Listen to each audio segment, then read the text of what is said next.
دوستو، مجھے خوشی ہے کہ الہ آباد کے جو ہائی کورٹ کے جسٹس ہیں شیکھر کمار یادیو، ان کے ایک بہت ہی غیر ذمہ دارانہ بیان کے بعد آر ایس ایس کے جو چیف ہیں موہن بھگوت صاحب، انہوں نے بڑا اچھا بیان دیا ہے۔ اور جو قیادت ہوتی ہے، سیاسی لوگ ہوتے ہیں یا وہ سیاسی نہیں بھی ہیں تو ان کو ایسا ہی بیان دینا چاہیے تھا، کیونکہ وہ ایک بہت بڑی سوشل تنظیم جسے وہ کہتے ہیں سماجی تنظیم آر ایس ایس، اس کے سربراہ ہیں۔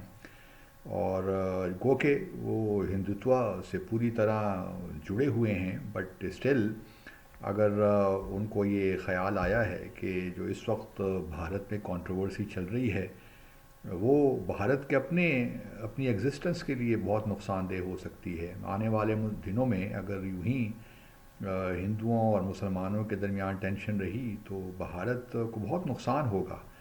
تو مجھے اس بات پہ خوشی ہے کہ موہن بھگوت صاحب نے یہ ریئلائز کیا، اور جسٹس یادیو نے جو الہ آباد ہائی کورٹ کے پریمیسز میں جو بیانات دیے، جو ریمارکس دیے، وہ بالکل ہی مناسب نہیں تھے۔ جسٹس یادیو نے تو بالکل اسلام کے خلاف جو زہر اگلا اور مسلمانوں کے خلاف جو زہر اگلا، وہ کسی طور بھی ایک جسٹس کو یہ زیب نہیں دیتا۔ اب ان سے آپ کیا توقع کر سکتے ہیں؟ اگر کوئی مسلمان ہندو کے مابین کوئی مقدمہ ان کے سامنے آ جائے تو وہ کیا فیصلہ کریں گے؟ کیونکہ وہ تو لگتا یہی ہے کہ ان کے ذہن میں اسلام کے خلاف، مسلمانوں کے خلاف ایک ایسا تعصب ہے کہ مجھے تو یہی کہنا پڑتا ہے کہ وہ شاید اس منصب کے لائق ہی نہیں ہیں۔ ان کو فوری طور پہ مستعفی ہو جانا چاہیے۔ گو کہ چیف جسٹس سپریم کورٹ جو ہے انڈیا کی، سنجیو کھنہ صاحب، چیف جسٹس سنجیو کھنہ نے ان کو کہا تو ہے کہ آپ یہ جو ریمارکس آپ نے دیے ہیں یہ اوائڈیبل تھے۔ میرا خیال ہے کہنا کافی نہیں تھا۔ جسٹس یادیو کو ریپریمانڈ کرنا چاہیے تھا، ان کو پوچھنا چاہیے تھا کہ انہوں نے ایسے بیانات کیوں دیے ہیں، اور کسی حد تک ان پہ پریشر بھی بلڈ کرنا چاہیے تھا کہ وہ خود ہی ریزائن کر جاتے۔ اگر ان کا پالیٹکس میں آنے کا خیال ہے تو بالکل پالیٹکس میں آئیں، جو بھی بھارت کے قوانین ہیں ان کے مطابق، لیکن جس قسم کی باتیں انہوں نے اسلام اور مسلمانوں کے خلاف کی ہیں، شاید تو ایک ان کا نالج نہیں ہے۔ میں ان سے درخواست کروں گا کہ وہ قرآن کو پڑھیں، تاکہ تھوڑی سی ان کی انڈرسٹینڈنگ ہو۔ یہ ممکن ہے کہ ہم مسلمان جو ہیں وہ اسلام کی جو تعلیمات ہیں ان پر عمل نہیں کرتے، اس لیے قرآن کو ہم خود بھی نہیں پڑھتے، نہ ان پہ عمل کرتے ہیں، نہ سوچتے ہیں، تو اس وجہ سے اسلام کی جو تعلیمات ہیں اور جو مسلمانوں کے آج کل اعمال ہیں ان میں بہت تضاد پایا جاتا ہے۔ تو اس بات تک تو میں اتفاق کرتا ہوں، لیکن یہ نہیں ہو سکتا کہ سارے ہی مسلمان اس کیٹیگری میں آتے ہیں یا اسلام میں خرابیاں ہیں۔ اسلام میں کوئی خرابی نہیں ہے، اسلام ایک ڈائنامک ریلیجن ہے، اور ہر دور کے لیے وہ آیا ہے، اسی لیے وہ زندہ بھی ہے۔ اور اگر آپ دیکھیے تو ویسٹرن دنیا میں تو جو پڑھے لکھے لوگ ہیں وہ تو اسلام کی طرف راغب ہو رہے ہیں، اور بڑی تیزی سے اسلام مغربی دنیا میں بھی پھیل رہا ہے۔ اور پھر بر صغیر میں بھی اگر آپ دیکھیے تو مسلمانوں پہ کوئی زبردستی تو نہیں کی گئی کہ یہاں پہ وہ اسلام قبول کریں۔ اسلام تو بڑے پیسفلی یہاں پھیلا ہے، اور اگر زبردستی ہوتی تو آج تو بر صغیر میں کوئی ہندو ہی نہ ہوتا۔ تو یہ بات سامنے رکھنی چاہیے۔ میں مانتا ہوں کہ ہمیں بہت کمیاں ہیں، بہت خامیاں ہیں، لیکن اس کا ہرگز یہ مطلب نہیں ہے کہ جسٹس یادیو جو ہیں وہ مسلمانوں کو بالکل ہی ان سے ایک تعصبانہ جو ان کے خیالات ہیں اس کا پبلکلی اظہار کریں۔ چلیے، اگر آپ سمجھتے ہیں کہ مسلمان بہت ہی ظالم ہیں، دہشت گرد ہیں، ان کو جینے کا حق نہیں ہے، تو کم از کم آپ کو تھوڑا بہت یہ خیال رکھنا ضرور چاہیے تھا کہ اپنے خیالات اپنے تک رکھیے۔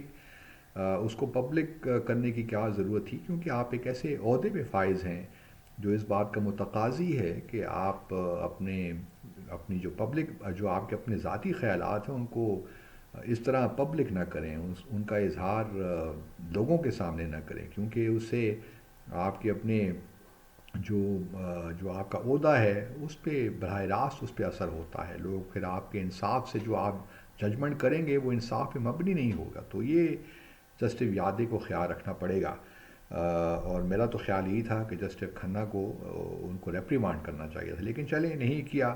لیکن دوسری جانب موہن بھگوت صاحب نے بڑا اچھا بیان دیا ہے. انہوں نے کہا جی کہ 1992 میں جو بابری مسجد کا واقعہ وہ تو ہو گیا، وہ ایک اور حملہ تھا. تو اس کو اب بیس بنا کر یہ نہیں ہو سکتا کہ ہر مسجد کے نیچے آپ مندر تلاش کرنا شروع کر دیں، جو اس وقت بھارت میں ہو رہا ہے. کہ 10 کے قریب مساجد ایسی ہیں جو جن پہ ڈسپیوٹ کھڑا کیا گیا، اور نہ جانے اور کتنی مساجد کے بارے میں بھی یہی کہا جائے گا کہ جی پہلے یہاں پہ مندر تھے اور اس مسجد کو ہٹایا جائے، فلاں مسجد کو ہٹایا جائے. تو موہن بھگوت صاحب نے کہا کہ جو ہیرو بننے کی لوگ کوشش کر رہے ہیں، اور تو یہ کسی طور بھی ان کی تنظیم کو یہ قابل قبول نہیں ہے. اور چونکہ آر ایس ایس سنگھ پریوار کا ایک میجر کمپوننٹ ہے، تو ان کی بات تو کوئی رد بھی نہیں کر سکتا، ان کی بات کو کوئی چیلنج کر سکتا ہے. کیا بی جے پی اور کیا وشو ہندو پریشاد یا شیو سینا وغیرہ یا اکالی دل، یہ لوگ بالکل آر ایس ایس کی اہمیت کو جانتے ہیں. اور اگر آپ دیکھیے ابھی جو مہاراشٹر میں انتخابات ہوئے، R S S Uddhav Thackeray کی جو شیو سینا تھی اس کے ساتھ نہیں کھڑی ہوئی، تو وہاں کیا کیا نتائج نکلے. تو یہ ایک بڑی اہم بات موہن بھگوت صاحب نے کی ہے.